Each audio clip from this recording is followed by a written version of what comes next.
I got pregnant by my married boss. His wife found out and offered me money to have the baby for them. I was 27 when it happened, working as an executive assistant at a high-end marketing firm in Manhattan.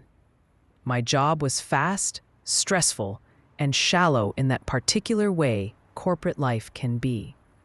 Endless meetings about meaningless products, coffee orders that felt like hostage negotiations, and fake smiles from people who made six figures and hated their lives. And then there was him, David. He was my boss, 42, married, charming in that practiced, confident way. Everyone admired him, or at least pretended to. The kind of man who called women sweetheart and got away with it. The kind of man who noticed when you wore a new dress. The kind of man who touched the small of your back when you laughed too loud. I knew what he was. I wasn't stupid, but I was tired, lonely. And when he invited me out just for drinks, I said yes. It wasn't an affair. It was a transaction without a contract. He took me to hotels, business trips, dinners where I pretended to be his colleague. He gave me expensive perfume and silence. I gave him my time, my body, and my ability to pretend it didn't matter. Until it did. Until I missed my period. Until 2 pink lines stared back at me in the bathroom stall at work. I told him. Quietly. Calmly. He didn't yell. He didn't cry. He just stared at the floor for a long time, then said, "We'll take care of it." I asked what he meant. He didn't say the word. Just looked at me like I was an inconvenience, like I was late to a meeting he didn't want to have. That was the first time I realized I wasn't real to him. I was just an option he regretted selecting.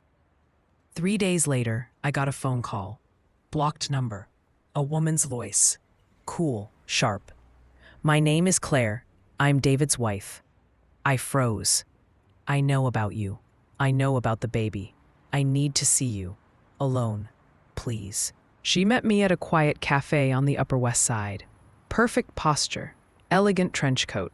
Diamond ring that sparkled like a threat. She didn't cry. She didn't scream. She slid a white envelope across the table. Inside, $50,000 in checks, made out to me. "Have the baby," she said. "You'll sign over custody. We'll raise it. You'll disappear." I couldn't speak. I just stared at her. "I've wanted a child for years," she said, eyes steady. "He doesn't know I know. He never will. But you and I, we can help each other." That night, I sat in my apartment with that envelope on my lap. $50,000 to erase myself from my own future. I didn't respond, not then. But I'd already made a decision, and it had nothing to do with the money. I never replied to Claire. Not a word, not a text, not a call. But I didn't cash the checks either. Instead, I did something else. I quit my job. I told HR I was relocating for family reasons, smiled through the exit interview, took my final paycheck, and walked out of that glass building like I hadn't just burned the blueprint of my old life behind me. David didn't say goodbye. Of course he didn't. I imagine he was relieved. No scandal, no messy emotions, no consequences. But he underestimated me. They both did. I moved upstate, small town, quiet, cheap rent. I got a job under a fake last name at a bakery. Simple hours, no questions. Nobody knew me. Nobody knew them. It was exactly what I needed. I went to prenatal appointments alone, read parenting blogs at 3 a.m., talked to the baby out loud when no one was around. I wasn't scared. I was focused. I was building something, not just a child, a strategy. Meanwhile, I hired a lawyer, a discreet one.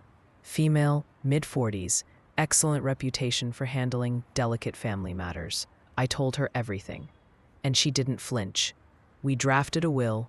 We set up a trust. We created a paper trail that documented every expense related to the pregnancy, from vitamins to ultrasounds. Not because I needed reimbursement, but because I wanted records, receipts. Then I sat back and waited. 9 months. Not a word from David. Not a single message from Claire. Just silence. I thought they'd moved on. I was wrong. A week before my due date, a letter arrived. No return address. Handwritten. Inside was a single note. Claire again. I don't know where you are, but please, I'm begging you, let us raise the child. You'll have money, freedom. I'll be a good mother, I promise. There was something about the way she wrote, I'll be a good mother, that chilled me, like she was trying to convince herself. I tore the note in half, not out of anger, just finality. The baby came on a rainy Thursday. A boy, healthy, loud, born with a head full of black hair and a furrowed little brow, just like his father. I named him Julian and held him until dawn.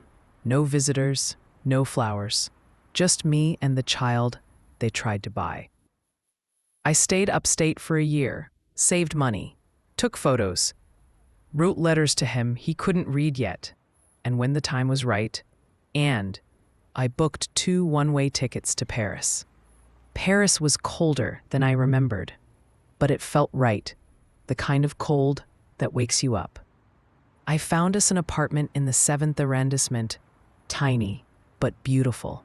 A view of the Eiffel Tower from the balcony if you lean just far enough. Julian took his first steps on that old wood floor. He said his first word, non, looking out at the street below. And every morning I sat with coffee in hand, watching him laugh in a city that never knew my shame. I never posted about my life.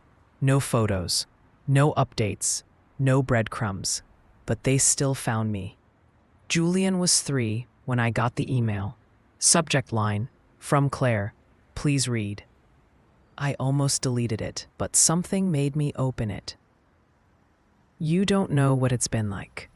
He left me 2 years after you vanished, said he couldn't look at me without thinking about what he'd done. I don't even think he knows where you are, but I do. I saw a photo of you in a Paris art gallery, holding a child. He looks like David. He is, isn't he? I don't want anything from you, not now. Just closure. I've been seeing a therapist. If you're willing to talk, I'd be grateful. If not, I understand. Claire. I stared at the screen for a long time. Not angry, not afraid, just calm. She wanted closure. I understood that. So I gave her some. I wrote one sentence. You tried to buy my son like a handbag and expected a receipt. Then I blocked her. Julian's almost 6 now. He's learning French faster than me. He likes to climb everything.